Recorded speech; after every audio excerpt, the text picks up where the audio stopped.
Actually, there's not mentioned it in any video before, which is kind of shocking. And you're not going to see this anywhere on the internet. Absolutely nowhere. No video either. You're not going to find it in any book. To me, that's quite important. It's the secret of Tesla's ether. I'm not saying the ether belongs to Tesla. By the way, the ether has had a million different ideas about it. Since the dawn of time, there's a million ideas about God. Obviously so, and most of them are contradictory with one another. The same is true with the ether. And this gets into explaining the nature of why Tesla attacked Hertzian waves. And of course, Hertzian waves is a reference to cycles, frequencies, the wavelength thereof. It's like, well, it doesn't make any sense. So all electricity, of course, electricity is a hybrid. Electricity is not a thing itself. We're actually talking about a cycle there, too. And it makes things really clear. And it's no different than clearing up the distinction between light and illumination. Now we've actually been replacing the ether for the past 140 years, roughly. Mostly so in the past 95 years, replacing the ether. By the way, this is an old ad for a radio. It says, the ether is full of signals these days. This is for a $45 radio amplifier. They used to actually talk like that. Like Old English, like Shakespearean English. We don't talk like that anymore. A lot of people these days, if they were to read Shakespearean English, it's like, you know, you're reading English. That's your native language. Yeah, I don't know what they're saying. It's completely foreign. The same is true here. This is an old ad. I think it's from the 1920s, I believe. Here it is, advertising a $45 radio. They'd actually talk about signals in the ether. And now we've replaced that with electromagnetic waves, which is inherently contradictory. All of this is based upon relativity and quantum, which reified space and time, which are not things at all. And I got some direct passages here from Tesla when he's talking about Hertzian waves and longitudinal pulses. But think about the implications of the ether, too, before getting into this great secret of Tesla. The implication that we have now is that, and this actually, all the stuff that confounds people, like theurgy, projection, remote viewing, all of this stuff, when you actually posit the ether, becomes hyper-rational and hyper-logical. Right now, everybody suffers under the brain virus that this is here and that's over there. Yeah? And, you know, they can meet and bump, and in the case of the ether, the implication, obviously and logically so, is that everything is interconnected. Everything. Also, too, by the way, the Wardenclyffe Tower, there's a guy that wants to do an interview for me for a video about the true nature of some of the secrets of energy vis-a-vis Tesla and the Steinmetz and Heaviside. Every documentary that's ever been made about Tesla, and especially they all go into the Wardenclyffe Tower. They all go into the Wardenclyffe Tower. They say, and they'll interview some doctorate of electrical engineering. Well, the Wardenclyffe Tower never would have worked if they had eventually built it, because electricity dissipates very quickly at distance, and so it didn't matter that it didn't get built because, you know, never would have worked anyway. Well, there's a court case where Tesla is in it, and it's all about the money changing hands between Westinghouse and the entities thereof for the Wardenclyffe Tower. And in the court documents, it actually, Tesla states that, you know, his Wardenclyffe Tower was not based in electricity. It was telluric. And Tesla goes after Hertzian waves. Here's a quote from an interview from Nikola Tesla. And I'm going to get very quickly here into not only how Tesla accurately defined the ether, which is the accurate description. There's countless, hundreds of different ideas of the ether since the dawn of time. But the rational, accurate one that Tesla painted the picture of is accurate. According to Mr. Tesla, the present broadcasting stations, he's talking about radio stations, do not propagate Hertzian waves, as has always been supposed. Well, sure they do. You know, you're broadcasting on, in this case, 162.40 million, back in the day we would have said Hertzian cycles, 162.400 million Hertzian cycles. Well, that's a reference to the epiphenomena. Magnetism is no different than saying Hertzian waves. The waves themselves are the epiphenomena. I've talked about light being a coaxial circuit, but that confounds people. Light, of course, is a blinking torus. It's technically a propagating wrinkle of the medium, and of course the medium is the ether. Nobody sees light, they see illumination. Tesla is pointing to the light. Tesla is pointing towards the dielectric, not the magnetic. I've got like 1,000 videos on the supercell on YouTube. You know, everybody kind of so is fascinated by that hole, that black spot in the center of every side of every magnet. But what amazes people is not that hole in the middle, but this toroidal spirograph, which is a hypertrochoidal pattern that's on either side. That, of course, is the magnetic field. That would be no different than talking about Hertzian waves. Cycles, but the cycles themselves, like illumination, is not the thing itself. We talk about Hertzian waves. Waves of what? Wave is not a thing, and neither. This is the reason why Tesla goes after the idea that energy is Hertzian. Tesla understood what the ether is and what the longitudinal is. The longitudinal is the real puppet master driving everything. I've told everybody that what's driving the magnetic field is not magnetism, it's that hole, the puppet master. Everybody's fascinated by the puppet show, but you know, you can see the strings, you know, presumably. But nobody can see the puppet master, which would be that black spot on the side of either magnet. Quote-unquote poles, and of course a magnet doesn't actually have poles, and I'm going to get to that here shortly. But light, of course, is a blinking torus. But the epiphenomena, just like illumination, just like magnetism, is not the thing itself. That's what we can measure something by. And by the way, the magnetic field itself has a cycle. It's called the L'Amour frequency, which the average L'Amour frequency is 42 megahertz, or million cycles. Once again, I use the word hertz, but when I say hertz or Hertzian, obviously and undeniably, there's no disputation by anybody, we're talking about a frequency. A disturbance, but a disturbance is not a thing. A disturbance is something that's happening relative to something else. This is the thing itself. This is what everybody's talking about, the cycle. And by the way, light is an unbroken chain of these, of certain frequencies, and the higher the frequency, the higher the capacitance. That also, too, is undeniable. We're actually caught up in an upside-down world. Back about 9 or so years ago, when I started talking about dielectricity, hey, I got this imaginary word, dielectricity, where'd you come up with this nonsense? It's like, you know, every god of field theory has been talking about the dielectric. Tesla, Steinmetz, Heaviside. Charles Prody Steinmetz, 1917 book. You can download it on archive.org. It's called Electrical Discharges, Waves, and Impulses. He tells you right there, electricity is not a thing itself. This is a guy way more intelligent than Nikola Tesla. Way more. He said electricity is a hybrid of two things, dielectricity and magnetism.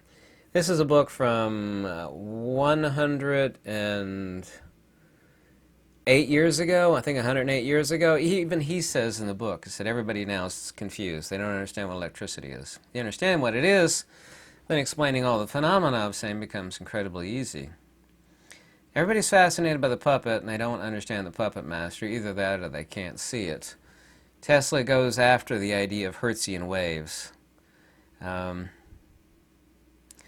me a couple of quotes from Tesla here. Consider this extremely important. Mr. Tesla said, light cannot be anything else but a longitudinal. Longitudinal is like talking about light or the dielectric, as opposed to Hertzian. A longitudinal disturbance of the ether involving alternating compressions and rarefactions. Now, compressions and rarefactions are no different than having a long pole, for example. You put a compression wave of energy, you see nothing vibrating or moving, not that this is a pole, but essentially so. You have a compressional front of the ether itself. This is a disturbance. Now, the corresponding epiphenomena, which is no different than saying waves or cycles, or back then they talk about hertz. Today we still use hertz. Megahertz, kilohertz, gigahertz, or just regular hertz themselves, all part of the electromagnetic spectrum. But the electromagnetic spectrum is Hertzian wave epiphenomena.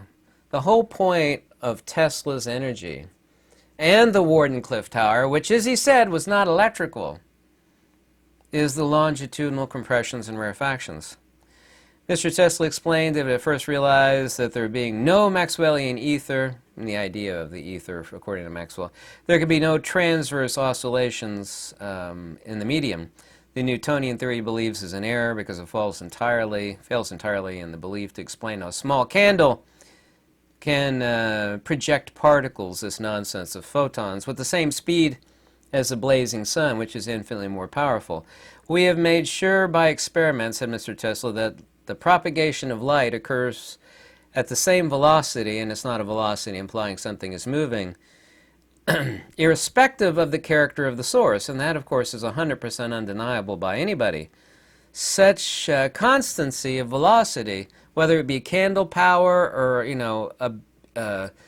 a trillion, zillion gigawatts of power from a neutron star, I mean, the nature of the light itself has to do with one thing. This, as he explains, dependent solely upon the physical properties of the medium, which is not physical, but implicitly in reference to the same, specifically meaning density and the elasticity of the medium, which is what C is called. That ratio between elasticity and density is what we call the speed of light, but light is not moving. It's a wrinkle of the ether. But the wrinkle, or the train, if you will, is the coaxial. It's this longitudinal rarefaction and compression. Now, the corresponding shock wave of the air moving out, for example, the epiphenomena, which is not the train itself, is what Tesla is referring to in attacking Hertzian systems. I've got some quotes here. Soon the Maxwellian ether thought was necessary to explain, yada, yada, yada. This view has become completely untenable. I show the universal medium is a body in which only longitudinal pulses can be propagated, involving resultantly alternating compressions and expansions can produce the same as in sound. Sound, of course, is another medium, but nothing emits sound. We actually set up a compression wave of the medium. Nothing emits sound, and yet everybody on this earth is under the delusion that things emit sound the same way a light bulb emits light. But it doesn't. A light bulb doesn't emit anything, and nobody emits sound, and neither are they traveling. They are compressions and rarefactions of a medium. And he says the principle of same is longitudinal. I got all the quotes. I got a brilliant search engine for everything that we have access to, of what Tesla said. I mean, I can do digital searches of the words he used and the nomenclature he used. I got resources. Let me tell you what I got resources. Mr. Tesla said that scientific minds envisaged the theory of a gaseous ether, but it was rejected again and again because in such a medium, longitudinal waves would be propagated with infinite velocity. Kelvin combined longitudinal waves. It considered extremely important, said Mr. Tesla, that light cannot be anything else but a longitudinal disturbance of the ether. On again to Tesla, coming now to the wireless energy. He's talking about Wardenclyffe and other systems of his. It is still true that they are of the same character as light, only they are not transversal but longitudinal. As a matter of fact, radio transmitters emit nothing but sound waves of the ether. You said in the ether, you'd think something else was in the ether. You have to say sound waves of the ether. And the experts will realize this. They will find it much easier to explain the curious observations made as per light and other energy phenomena. Atoms show the universal medium, yeah, longitudinal. Anyway, he attacks the idea of Hertzian energy systems because this is a reference to this. The magnetism is the dielectric field. That loss or that energy or inertia, of course, is that thing we call magnetism. It's this transverse phenomena that blinks, or the ether is blinking. But the power is not this. People think that's the power, and technically it is force. But that's not the power. Same is true of a coaxial cable. I don't know if you know what the cross-section of a coaxial cable is. But the rebounding epiphenomena against the copper shielding, or aluminum shielding if it's cheap coax, is not the thing itself. The power is right here, the same as that hole on either side of the pole of a magnet. Also, too, in addition to reifying waves, which are not things at all because there's no such thing as a wave. A wave is not what something is, rather what something does. But when we say hertz, we are saying wave. Megahertz, gigahertz, terahertz. Hertz is synonymous with this saying epiphenomena, synonymous with saying waves, synonymous with saying illumination, because illumination has a frequency. So when we say illumination, we think we're talking about light, but we're not. All of humanity is extremely, extremely unintelligent as it regards energy phenomena. Extremely. Never confuse light with illumination. Sure, it's the same thing. One's the numina and the other one's the phenomena. Light would be this, the hole right there in the middle, the engine or the powerhouse that drives the magnetic field, which is right here. Now this has a cycle. You can even see the cycle right here. It's called the L'Amour frequency, which I said the average mean L'Amour frequency, or basically cycle of the magnetic field, is 42 megahertz. There's that neat little word again, hertz, which means 42 million disturbances, pulses, perturbations. Tesla undeniably, and this is not my opinion, this is a fact, attacks the idea of Hertzian energy.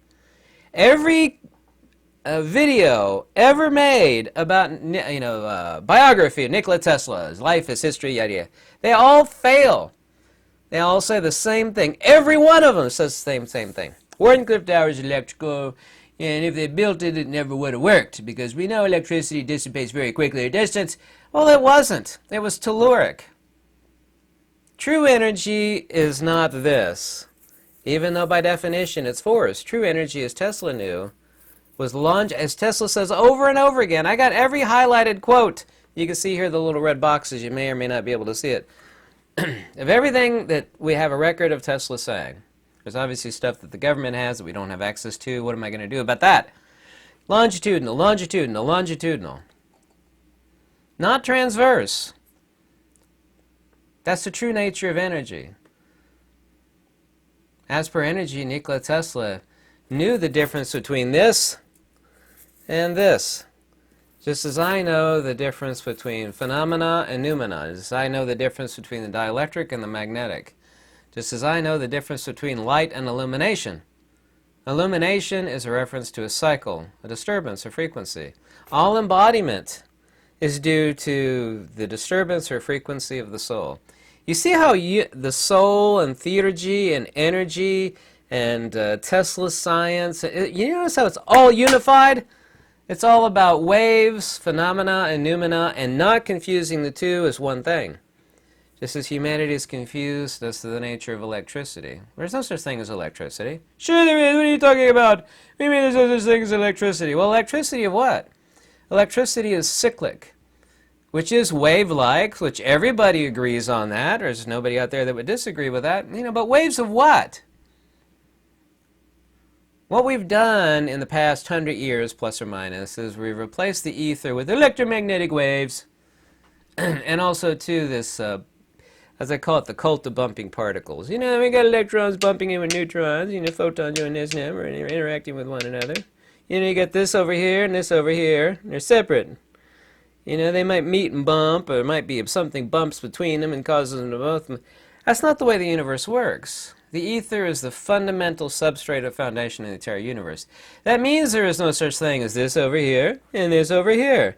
They're all connected in the sea of the ether. Period. It makes explaining the universe really simple. It makes understanding the phenomena of everything observed in the universe really simple. It makes explaining instantaneous action at a distance really simple. Well, how could it be instant? In a case of atomism, it's impossible. But where everything's already connected, it's like a stick on the wall. Like a long stick. You hammer it on one end. You can't see the stick moving. If you can't see the hammer, you can only just see the stick. It's like I just put an energy pulse in this stick of 15 newtons of energy. Really? I don't see anything. Like if you couldn't see the hammer, somebody hammering the back end of a steel rod or a stick. I just put in a longitudinal compression front, which they'll say waves, but it's not a wave because a wave has a cycle, something that you could actually see. I don't see anything. What do you mean? You didn't transfer anything. The stick is the same. It hasn't undulated or anything. Yeah, because it's a compression front of energy. This is the reason why scalar is measured in volts per second. This is the true energy right here. This is Tesla's energy. This is the compression front through which energy actually travels. This is how the Wardenclyffe tower worked. It didn't work off of this, which is Hertzian. Hertzian is no different than saying cycle or wave or perturbation or vibration. They all mean the same thing. Hertz, perturbation, vibration, frequency, modulation. Same thing. 10 different words, same thing. This is the reason why, and it's not my opinion, it's hardcore fact. Tesla went after Hertzian waves. He said that's not how energy works. That's not how my systems work. That's not how the Wardenclyffe tower would have worked. Yet every monologue or biography of Tesla, the Wardenclyffe tower was electrical and never would have worked. This is the reason why you could ask any PhD professor of physics, excuse me, sir, is it true that the flow of power between one place to the next, the flow of electrons? That's right, that's right. You get these little microscopic BBs that are flying through the power lines at the speed of light. So what about wireless power induction? It's easy to trap them. Very easy, because they're not thinking people. They're just regurgitating the stuff that they were told to believe in. They've never thought about it at all. If they thought about it, they'd know it was irrational and nonsensical. Well, so in that case, it's lines of force. Well, force of what, by what, upon what? Force is not a thing. It's like talking about love. There's no such thing as love, like somebody loves something or somebody. Love itself is not a thing. Look, there's love right there. There's no such thing as love like this, nor is there any such thing as, there's force right there. Force is a reference to something else doing something. Lines is a conceptual abstraction. And then you destroy that. And you say, well, Mr. Professor, PhD of physics and astrophysics, say, I've destroyed that. So, well, in this case, it's moving fields. There is induction of energy. Well, excuse me, Mr. PhD, once again, now it's time to come full circle. Because there's no branch of science that ever defined what a field is. I can define it for you really simply. It's an ether perturbation modality. Very, very, very simple. Mother Nature is that hairy armpit chick once again. And she always has been. These people make you think that Mother Nature's got one of those scientific calculators in one pocket and a slide rule in the next. And, she's some sort of sophisticated postgraduate. It's just all completely ridiculous and irrational. It's a wrinkle of the ether. I could talk about coaxial circuit, but most people don't know what coaxial means. It just means a blinking one of these. Blink, blink, blink, blink, blink. Which is the saying, a wrinkle in the... Take this fabric on this table, I could push it, and then induce a wrinkle in it, and another wrinkle, and another wrinkle, and another wrinkle, and another. But the wrinkle is Hertzian, because that's a cycle. Okay, how often does this wrinkle repeat? Well, that's the cycle, or the hertz of the medium's disturbance. Tesla is telling you it ain't the wrinkle, girlfriend. It's the needle that's causing the wrinkle. I don't know if you've ever pulled a needle through fabric like this, and then you pull on the thread, and it'll wrinkle up the fabric. That's the true energy circuit that Tesla is talking about, is the needle that passes through the fabric with the corresponding thread, and then you pull on the thread, and the fabric cinches up into a bunch of wrinkles. Tesla's energy is the needle in the thread. Hertzian energy is the corresponding phenomena of the needle and the thread, but the real energy is in the needle and the thread, not the wrinkle of the fabric that's created, which is the epiphenomena. That which we call ether, this is Tesla, is merely vortices or whirlpools of the ether. Very, very accurate. Being set in movement, this fluid or ether becomes gross matter. This movement arrested, the primary substance reverts to its normal state. This is no different than when I've told you that light is, fundamental matter is nothing other than super high energy light. It appears impossible for man, through harnessed energy of the medium and suitable agencies for starting and stopping ether whirls, to cause matter to form and unform, or he used the word disappear. On the whole subject matter, in fact, Dr. Tesla holds a startling original view. He disagrees with the accepted atomic theory of matter and does not believe in the existence of electron. People started going after me years ago and said, "There's no such thing as an electron." "Oh, that's crazy talk." I said, Tesla said that, Dollard said that, Russell said that. I'm not even telling you anything different than them. Maybe you think Tesla's wrong. Well, he's not. There's no such thing as an electron particle. Conference apparently small. I'm not going to give that quote. I've given that quote over and over again. Light and matter are reconciled as one thing. With the modality of propagation, threshold capacitance is this thing we call C. It's not a speed of light. It's the elasticity of density ether that we call C. And this is the disturbance of the ether, this ratio between its elasticity and density. It's the hysteresis, or specifically the rate of induction at which something can occur. According to Tesla, broadcasting stations do not propagate Hertzian waves. That's like saying this light bulb broadcasts XYZ frequency waves. Waves of what? Wave is not a thing. So say Hertzian waves is like saying wet water. A hertz is a reference to a wave or a modulation of disturbance. So saying Hertzian waves is really very redundant. We could just say Hertzian epiphenomena. It's always been supposed, in other words, Mr. Tesla is saying something and we don't. This is basically 100 years ago. And people were as confused by what electricity was back then, according to Steinmetz's book. He says everybody's confused. Nobody knows what electricity is. This is what electricity is. Tesla's doing the same thing as Steinmetz. He's telling you, this is what energy is. It is not Hertzian waves. Look at this. Look. It's not that. It's not this. This is the puppet. This, girlfriend, is the puppet master, the thing that's running the show. Oh, there's nothing there. No, it's not a thing, but it's not nothing. And there's a big difference. If you know the difference, then you're smart. This is the puppet master running the show. This is Tesla's energy matrix. We can call it scalar. We can call it a lot of different things. But this is the light. And this, girlfriends, is the illumination. This blinking torus blinks at set frequency. Higher the frequency, the higher the capacitance, which is the smaller the space, because that's how nature works too. Smaller the space, the higher the capacitance. Anyway, thank you so much for watching. I hope you like these videos, and I hope I explained things very clearly. I think I did. If you like these videos, any donations always warmly welcome. I'll check you out in live stream. Thank you very much, and have a lovely week. Lux e veritas.